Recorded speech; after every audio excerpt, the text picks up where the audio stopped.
ठोस पटाखा साबित हो गया।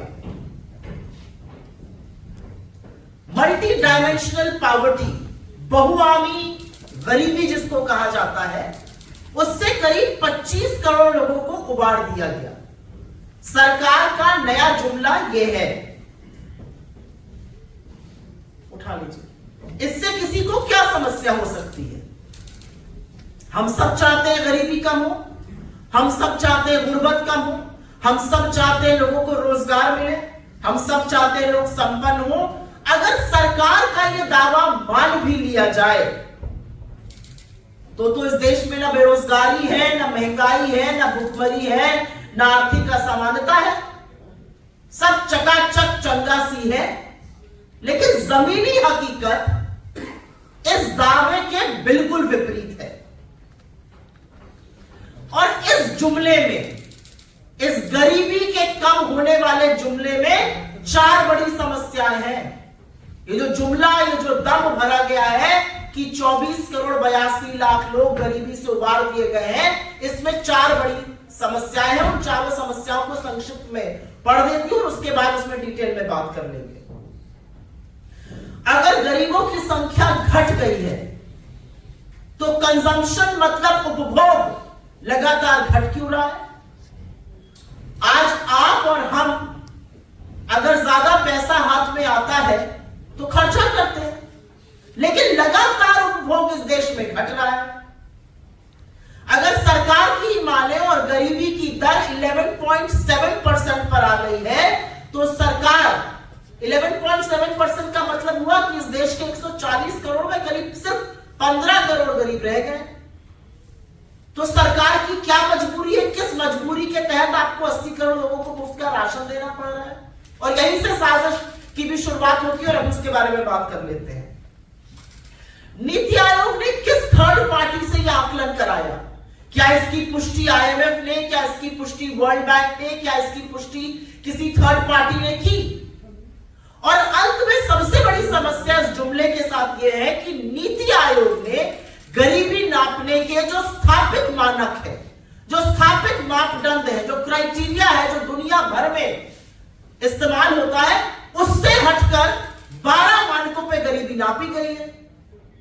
और ये कितनी विचित्र और कितनी विडंबना की बात है कि उन मानकों में से ज्यादातर मानक वो हैं जो सरकार की फ्लैगशिप योजनाओं पर आधारित है।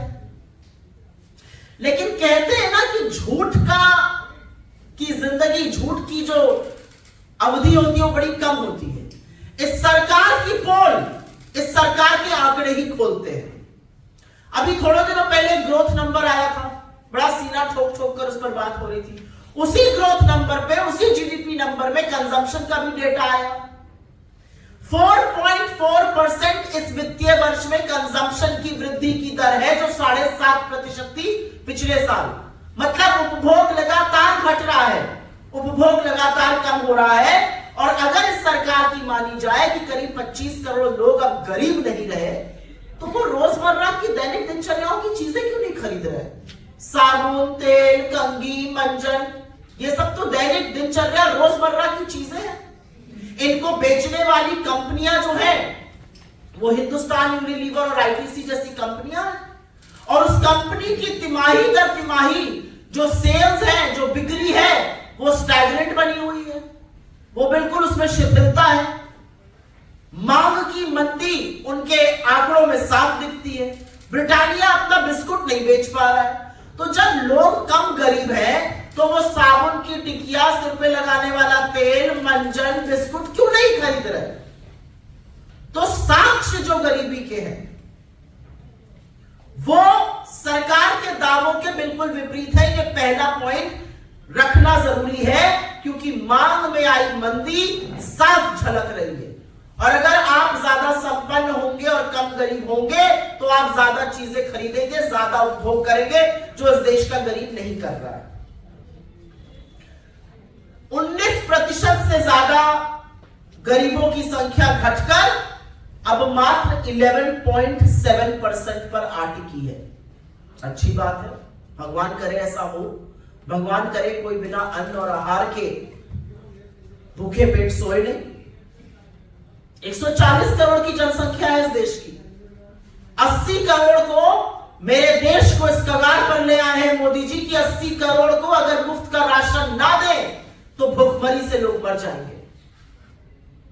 तो कहीं ना कहीं ये एक्चुअली पहल है इन 25 करोड़ लोगों को फ्री के राशन से वंचित करने की। ये साजिश, ये तैयारी शुरू हो चुकी है। राशन आपको देना पड़ रहा है 80 करोड़ को, कह रहे सिर्फ 15 करोड़ गरीब है। ये कितना गंदा और भद्दा मजाक है, ये इनके आंकड़े दिखा रहे हैं। ये मैं दूसरी बात कहना चाहती हूं। तीसरी बड़ी बात यहां पर कहनी जरूरी है। मानक बदलने से सच तो नहीं बदल जाएगा। गरीबी नापने के कुछ तरीके होते हैं, उसमें से एक है कि क्या आपको पौष्टिक आहार, क्या आपको दो जून का रोटी नसीब हो रही है।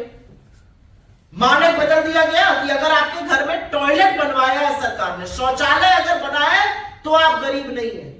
कोई फर्क नहीं पड़ता कि उसके बाद आपको आहार थाली भर मिल रहा है कि नहीं मिल रहा है।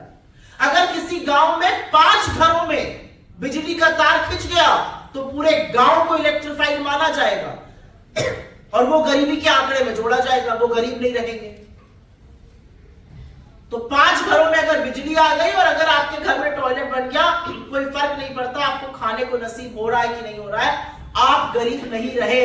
आपको इस सरकार ने संपन्न घोषित कर दिया है।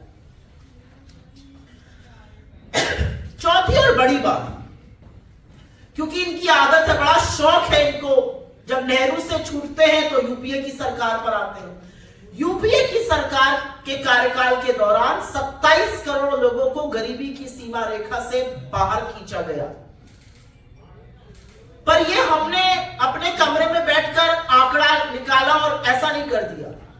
वर्ल्ड बैंक ने थर्ड पार्टी की रिपोर्ट की पुष्टि की, जो स्थापित मानक है दुनिया भर में, और ये ग्लोबल इंडिसेस के चलते जब वहां से पुष्टि हुई तो माना गया कि हां 27 करोड़ लोग गरीबी की सीमा रेखा से उबारे गए। यहां पर तो अपने ही मुंह मियां मिट्ठू बन जाओ, शंखनाद कर दो, बाकी काम तो चरण चुंबकों की मंडली कर ही देगी। असलियत यह है किसका सर्वे किया गया, सर्वे का सैंपल साइज क्या था। मतलब नीति आयोग ने खुद ही अनुमान लगाया, खुद ही सर्वे कराया, खुद ही रिपोर्ट बनाई, खुद ही रिपोर्ट को प्रचारित भी कर दिया और प्रधानमंत्री से लेकर भक्त मंडली तक ने खूब भोपू बजाया उस रिपोर्ट का। और अंतिम बात, जो मूल मुद्दा है, जो लब्बो लबाब है इस पूरे गरीबी के आंकड़े का, असल में मोदी सरकार गरीबों का मखौल नहीं उड़ा रही है। वो आप जैसे समझदार मध्यम वर्ग लोगों का, बुद्धिजीवियों का उपहास बना चुकी है, इस देश का मजाक बना रही है। और कहीं ना कहीं सिर्फ आपको झूठ प्रचारित नहीं किया जा रहा है, खुद भी आंखों पर पट्टी बांधकर झूठ को घोटने का काम हो रहा है। और ये इसलिए हो रहा है क्योंकि इसी आंकड़े पर नीति निर्माण होगा, इसी आंकड़े पर योजनाएं बनेगी, यही आंकड़ा बताया जाएगा अभी से लेकर चुनाव तक और अभी से लेकर बजट बनने तक, अभी से लेकर नीति निर्माण तक। और